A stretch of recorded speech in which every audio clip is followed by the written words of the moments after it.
All right, guys, we are traveling to the continent of Asia here, uh, southeast, southwest Asia, in the nation of Iran, and the town of Kalou.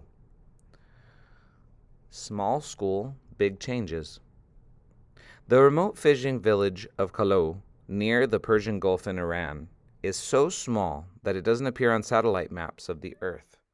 Its school has just 4 students. But thanks to a blog about the village and its tiny school, life changed almost overnight for the kids of Kalou, especially the girls. Kalou didn't even have a school before 2008, when a teacher named Abdul Mohammed Shirani arrived with the goal of setting one up.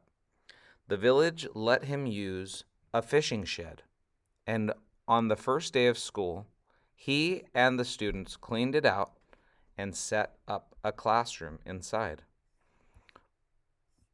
The building for the Shahid Rajeh Elementary School was donated to the people of Kalou.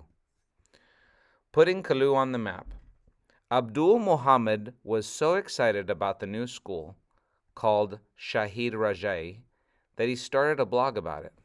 He described the students' enthusiasm as well as the limited supplies and space he had to work with. In one entry, he called his school the smallest in Iran. News channels picked up the story of his tiny school, and it caught the attention of people all over the world. UNESCO named it the world's smallest school. People began sending letters, money, textbooks, and other gifts. Someone paid for the village to build a brand new schoolhouse. The government sent new desks and a computer. Almost overnight, the kids of Kalou had gone from having no school to having one of the most famous schools in the world. Fact: UNICEF estimates that around the world, more girls than boys are missing out on school. How many girls is that? About 60 million. 60 million girls are missing out of school around the world. Changing minds, changing lives. All this attention had a big effect on the life of the school's oldest female student, Hamide. After graduating from Kalou's elementary school in 2009, Hamide started going to junior high school in a city 40 kilometers, 25 miles away.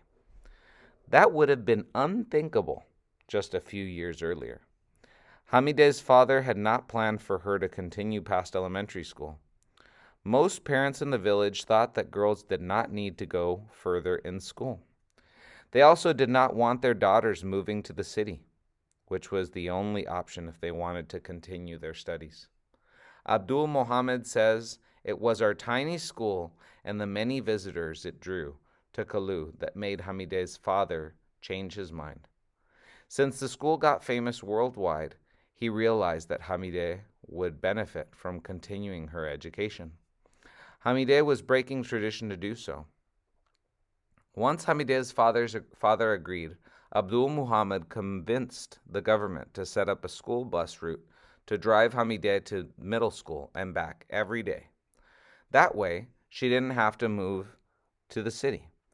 And now that the village has a school bus stop, younger girls will be able to continue their education when they graduate from Shahid Rajeh, just like Hamide.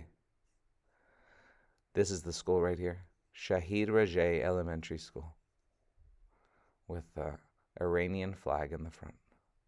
Hamide is working hard to go further in school than any girl in her village has. She often does homework on the beach. That sounds like fun. All right, let's talk about this small school together, guys. And then in a few days, we'll be off to our next village or town.